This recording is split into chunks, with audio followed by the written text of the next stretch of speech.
Hello students, BA final year भूगोल की class में स्वागत है आप सभी का। तो आज हम बीए फाइनल में भूगोल में हम प्रादेशिक भूगोल यानी रीजनल ज्योग्राफी का अध्ययन करेंगे। भारत का भूगोल है वो एक बार उसमें हमने विराम दिया है, तो आज से प्रादेशिक भूगोल है उसका अध्ययन हम करेंगे। तो प्रादेशिक भूगोल में जो प्रादेशिक भूगोल का देखो अध्ययन है वो दो विधियों के द्वारा किया जाता है। एक तो है क्रमबद्ध विधि, दूसरा है प्रादेशिक विधि है इसका। देखो क्रमबद्ध अध्ययन में जो क्रमबद्ध अध्ययन है इसे सामान्य भूगोल भी कहते हैं, और जो प्रादेशिक भूगोल है उसे विशिष्ट भूगोल भी कहते हैं। और ये वालेदेश महोदय है 1650 में, इन्होंने भूगोल को दो भागों में बांट दिया था, क्रमबद्ध और प्रादेशिक भूगोल में। 1650 में वालेदेश महोदय ने, यानी इन्होंने कहा कि जो भूगोल है वो अलग अलग इनके रूप बताए थे, लेकिन वास्तव में ये जो भूगोल है ये अलग अलग नहीं होकर एक ही है। ये केवल जो विद्वान है उनके मस्तिष्क की उपज थी कि जैसे भौतिक भूगोल और मानव भूगोल को भी अलग अलग माना। जैसे द्वैतवाद, ये द्वैतवाद में आता है, यहाँ इसका अधिक अध्ययन नहीं करेंगे हम। जो वालेदेश महोदय है इन्होंने पुस्तक लिखी थी जनरल जियोग्राफिया, यानी सामान्य भूगोल कहते हैं हिंदी में इसे, सामान्य भूगोल। तो अब देखो क्रमबद्ध भूगोल क्या होता है और प्रादेशिक भूगोल क्या होता है उसे हमें समझना है। जैसे आज से पहले जो वीडियो में जो बनाए हैं वो भारतीय भूगोल के बनाए हैं। भारत के भूगोल में हमने भारत का अध्ययन किया है। भारत का देखो जो स्थिति और विस्तार है, भारत का उच्चावच है, फिर अपवाह भी पढ़ा हमने, जलवायु, भारत की प्राकृतिक वनस्पति, मिट्टियां और कृषि, फिर खनिज और शक्ति संसाधन ये पढ़ रहे थे हमने, यहाँ तक पढ़ लिया था हमने। फिर विनिर्माण उद्योग और जनसंख्या। मतलब क्रमबद्ध भूगोल में जो अध्ययन है वो एक क्रम से किया जाता है, एक सिस्टमेटिक ढंग से किया जाता है, तो इसे सिस्टमेटिक ज्योग्राफी भी कहते हैं, एक क्रमबद्ध भूगोल को। एक स्थिति, पहले भारत की स्थिति भी देखी हमने, फिर भारत का उच्चावच पढ़ा हमने, उसके बाद हमने भारत का अपवाह पढ़ा, नदियों का अध्ययन किया, फिर जलवायु पढ़ी भारत की, ग्रीष्मकालीन शीतकालीन जो मानसून है उसका भी अध्ययन किया, फिर प्राकृतिक वनस्पति है, प्राकृतिक वनस्पति का अध्ययन किया, मिट्टियां भी करवाई नहीं गई आपको, ठीक है। फिर कृषि का अध्ययन किया, उसके बाद खनिज संसाधन है उनका अध्ययन किया। यानी जो स्टडी है वो एक सिस्टमेटिक ढंग से इस करते हैं क्रमबद्ध भूगोल में। और जो प्रादेशिक भूगोल है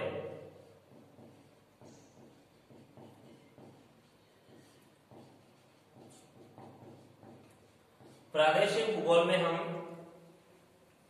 जो क्षेत्रों को हम प्रदेशों में बांटते हैं, प्रदेश में विभाजित करते हैं। जैसे इसमें, जैसे उदाहरण के लिए भारत का उदाहरण देता हूं। जैसे भारत का हमने जब भौतिक अध्ययन किया था तो इसे प्रदेशों में बांटा था। जैसे हिमालय प्रदेश, उसके बाद मैदानी प्रदेश, फिर पठारी प्रदेश, तटीय प्रदेश, मरुस्थलीय प्रदेश और द्वीपीय प्रदेश। तो प्रादेशिक भूगोल में प्रदेशों में बांटकर किसी प्रदेश है या किसी जगह है या क्षेत्र का अध्ययन किया जाता है। और प्रदेश के दौरान जो अध्ययन करते हैं हम, वो डीप स्टडी होती है, वो मतलब गहराई से अध्ययन होता है। इसमें गहराई से अध्ययन जो प्रादेशिक भूगोल है या जो प्रादेशिक जो इसका विधि है भूगोल पढ़ने की, तो उसमें जो स्टडी होती है वो डीप स्टडी होती है इसमें। क्योंकि एक तो देखो पूरा भारत पढ़ा हमने, पूरा भारत नहीं पढ़कर एक प्रदेश विशेष का अध्ययन करते हैं। जैसे मान लो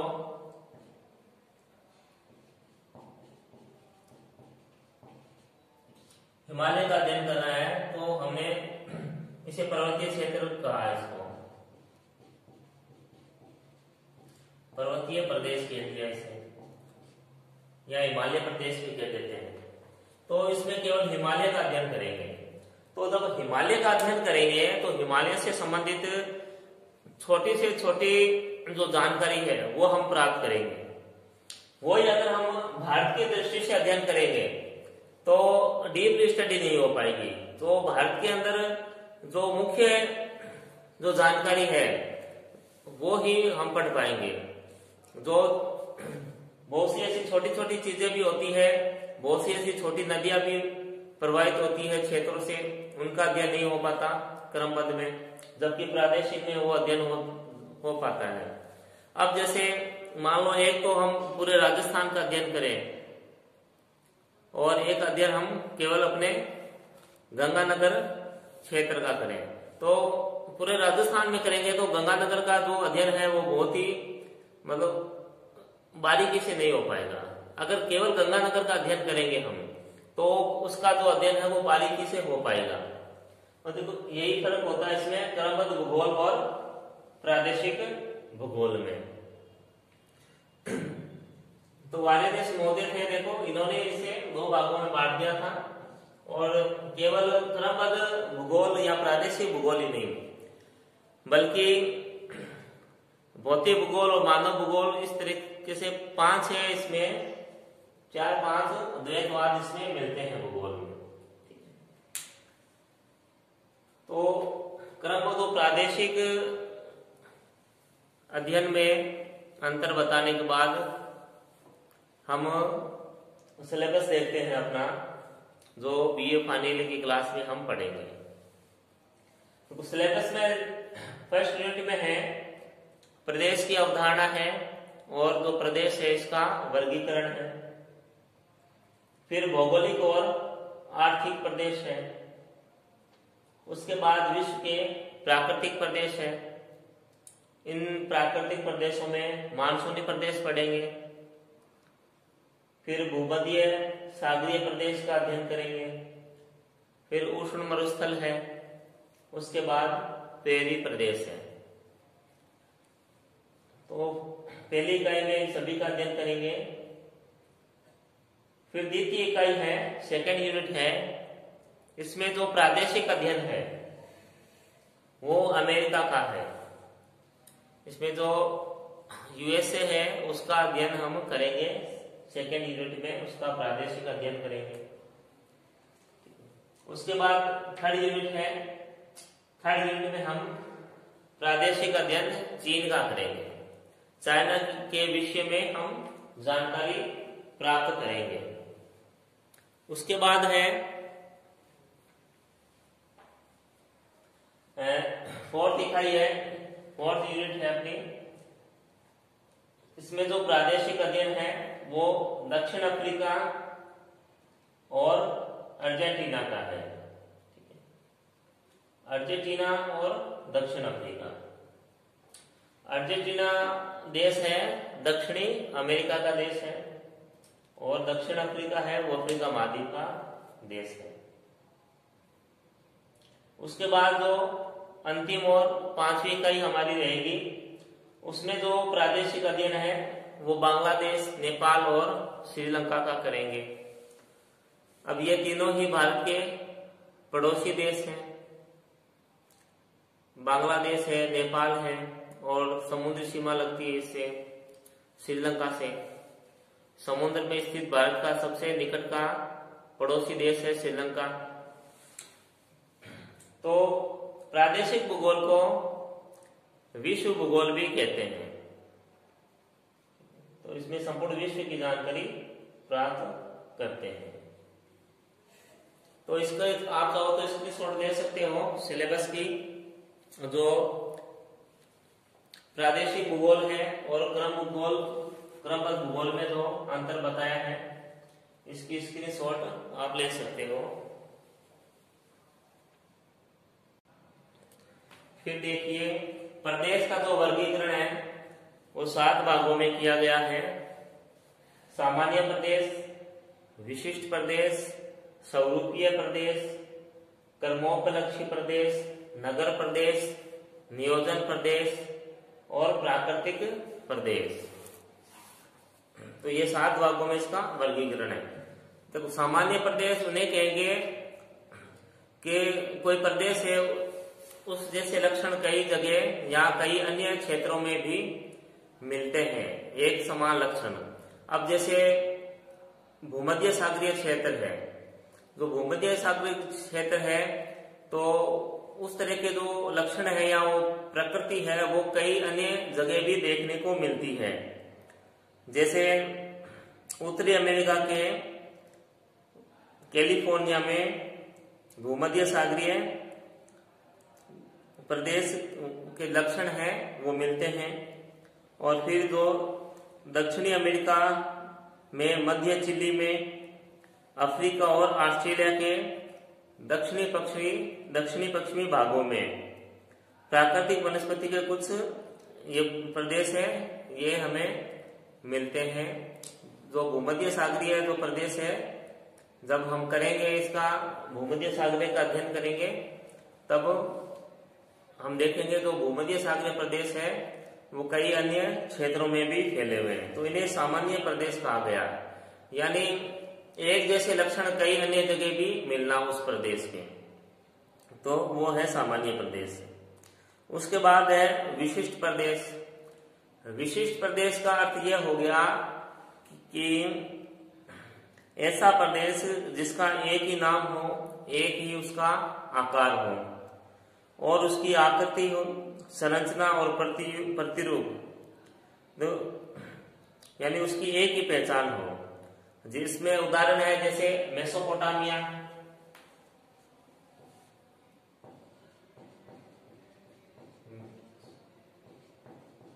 अब जैसे मेसोपोटामिया की जो सभ्यता है तो ये विशिष्ट प्रदेश है। ये जो सभ्यता है मेसोपोटामिया है, ये ईरान इराक की सभ्यता है, केवल वहीं मिलती है, अन्यत्र कहीं नहीं मिलती है।